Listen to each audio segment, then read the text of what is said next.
আসসালামু আলাইকুম গাইস, আপনাদের সামনে নতুন একটি ভিডিও নিয়ে হাজির হলাম। আর সেটা হচ্ছে আমরা অনেক সময় ছোটোখাটো বা বড় ভিডিও এডিট করার সময় নিজের চাহিদা মতো কাট করার মতন ভালো অ্যাপস পাই না।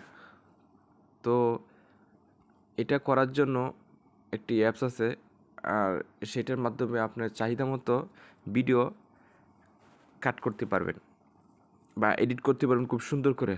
তো এটা দেখার জন্য প্রথমত আমার ভিডিও শুরুতে দেখাবো এই যে ক্যাপ কাট দেখতে পাচ্ছেন, এটা আমাতে ক্লিক করবেন। তো এটা নামানোর জন্য প্রথমত প্লে স্টোরে যাবেন, যে লিখবেন ক্যাপ কাট, তাহলেই দেখবেন ইনস্টল করার পরে যখন এই সিস্টেমটা আসবে, আসার পর যে নিউ প্রজেক্টে এখানে ক্লিক করবেন। করার পর দেখেন এখানে অনেকগুলো ভিডিও আসছে। আমার ফোনের মধ্যে যে ভিডিও আছে তার মধ্যে একটা আপনাদের দেখানোর জন্য ক্লিক করতেছি, যেমন এই যে সুমন বা ভিডিওটা ক্লিক করলাম। এমন ভাবে সাংবাদিকরা রিপোর্ট করে যে ব্যারিস্টার সুমন বন্ধুর বউকে শাড়ি দিল। করার পর এই যে অ্যাড যে দেখতে পাচ্ছেন নিচে, এখানে ক্লিক করবেন। ক্লিক করার পর এই দেখেন এখানে অনেক লম্বা ভিডিওটা, এই দেখেন অনেক লম্বা ভিডিওটা দেখছেন, এই যে অনেক লম্বা। তো এটার প্রথম অংশটা তখন আমি দেখেন কেটে বলবো প্রথম অংশটা।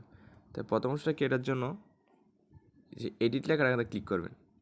করার পর এই যে দেখেন 6 সেকেন্ড দেখছেন উপরে, এই থেকে সামনের অংশটা কাটার জন্য, এই যে সামনের অংশ কাটার জন্য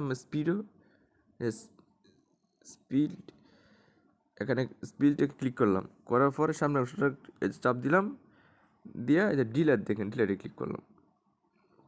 এখন ধরেন পিছনের অংশটা আমি কেটে বললাম, এই যে দেখেন পিছনের অংশটা। পিছনে করার জন্য এডিটে ক্লিক করব, আর স্প্লিট ক্লিক করলাম, করে ডিলেট চাপ দিলাম, ডিলেট হয়ে গেলো। তো এখন সামনে অংশ দেখছি, পিছনের অংশ দেখছি, এখন মাঝখানে অংশটা কীভাবে কাটবেন। তো প্রথমত এডিটে ক্লিক করবেন, করার স্পিডও ক্লিক করবেন, করার পরে এই দিকে একটু টান দেবেন। ধরুন আপনি এই তিনটা অংশ, যে তিনটা ছবি, অংশটা কেটে ফেলবেন। তো দাগটা বরাবর আমাদের রাখবেন, এরপর স্পিডে আবার ক্লিক করবেন। করার পর এই যে দেখেন একটা দাগ হয়েছে, একটা দাগ হয়েছে, দেখেন মাঝখানে ক্লিক করবেন। করার পর ডিলেট ক্লিক করবেন, এই যে মাঝখানে অংশ কেটে ফেলছে। তো এইভাবে আপনি আপনার চাহিদা মতো সামনে এবং পিছনে মাঝখানে ভিডিও চাট করতে পারবেন খুব সহজভাবে এবং খুব সুন্দরভাবে আর কি। তো আজকে ভিডিওটা এই পর্যন্তই। ভালো লাগলে আমার ইউটিউব চ্যানেলে দেখলে চ্যানেলটা সাবস্ক্রাইব করবেন, আর পেজ দেখলে ফলো দিয়ে শেয়ার করে থাকবেন।